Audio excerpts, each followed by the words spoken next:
Hello, this is Lucas, and in this video we will discuss what exceptions are and how we can use them. So an exception is a way to execute code if an error occurs in our code that we have wrote. Different types of errors may occur, such as errors made by the developer, if a user's input is wrong, or any other unforeseen circumstances.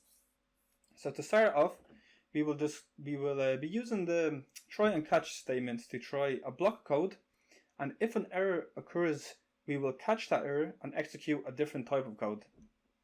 So for this, we will be using the try and catch statements.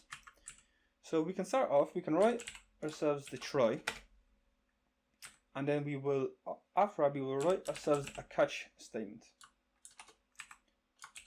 Like this. So this is the general idea. So we will try a piece of code in here, and if an error occurs inside of here, we will catch that error, and then we will execute this code instead. Now in here, we do have to specify an error, so I'll just write exception E. There are a few more, but this is the one that we'll be using in this video.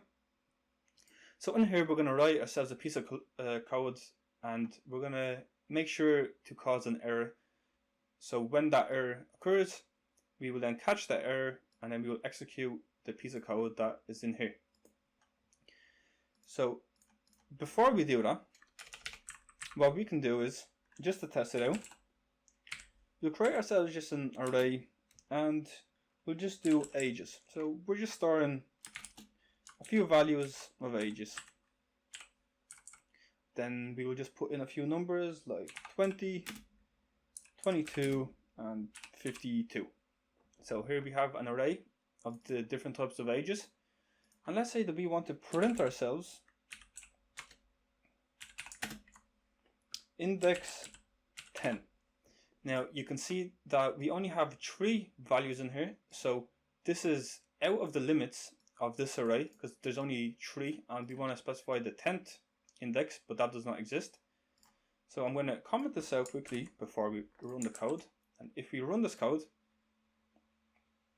you can see that we get ourselves an error because we want to print out index 10, but the length of this array is only 3, so we get ourselves an error. Now I'm going to uncomment this, and we're going to write this exact same code inside of our try, because we are trying this piece of code here, and if the code is successful, we will not catch the error, so this code will not get executed. So if I write inside of here, let's say we print out, and just do something went wrong. So you can see that we have an array with 3 with a length of 3, but we want to print out the 10th one. This will cause an error, as it did, but now instead of printing this out, we are going to catch that error, and we are going to execute the code that is inside of here, which we're just going to print out something went wrong.